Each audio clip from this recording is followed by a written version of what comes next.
Hi, welcome to my channel. For many more interesting recipes, I'd request you to please click on the subscribe button. Enjoy the recipe. For today's recipe, I'm going to take a pan and heat it up. Once the pan is hot enough, I'm going to add 2 tablespoons of butter.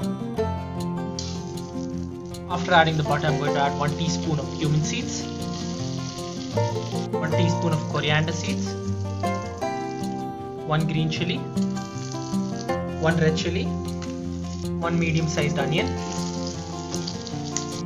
I'm now going to stir this well for about 2 minutes on medium flame. After frying it for 2 minutes, I've now added 1 teaspoon of ginger garlic paste. I'm now going to stir this with the onions well for about 30 seconds. After 30 seconds, I'm now going to add 14 cashew nuts and mix this with the onions for another 45 seconds. After 45 seconds, I'm now going to add 4 medium-sized tomatoes. After adding the tomatoes, I'm now going to mix it with the other ingredients. So mixing the tomatoes with the rest of the ingredients, I'm now going to add 3/4 teaspoon of salt. After adding the salt, I'm going to mix it, and after that I'm going to let the dish cook for about 3 to 4 minutes until the tomatoes become nice and soft. It's been about 4 minutes now and the tomatoes have become nice and soft. I'm now going to switch off the flame and let it cool down before adding it to a blender to make a nice paste out of it. After blending it and keeping it aside, I'm going to take the pan and add 1 tablespoon of butter. After adding the butter, I'm going to add 1 bay leaf, 2 cardamoms, 3 cloves, 1 cinnamon stick. After letting this cook for 1 minute on low flame, I'm now going to add the blended paste from earlier on.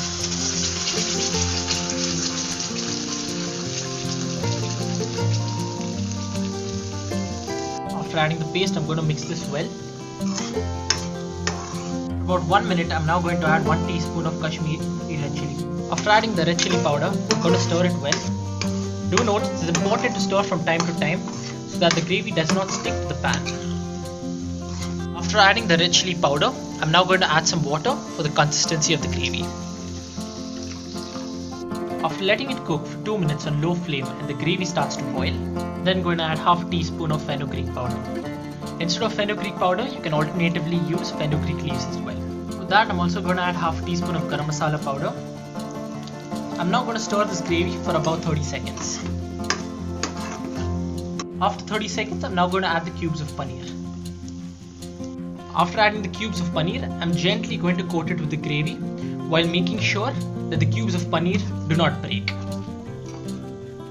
I'm going to now cover this with a lid and let it cook for about 2 minutes.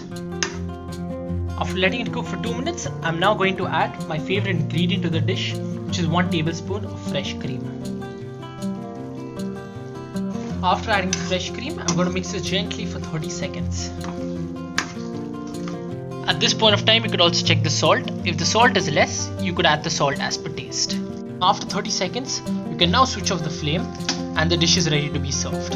So if you did like this recipe, I'd request you to please click on the like button and do subscribe to my channel. Thank you so much.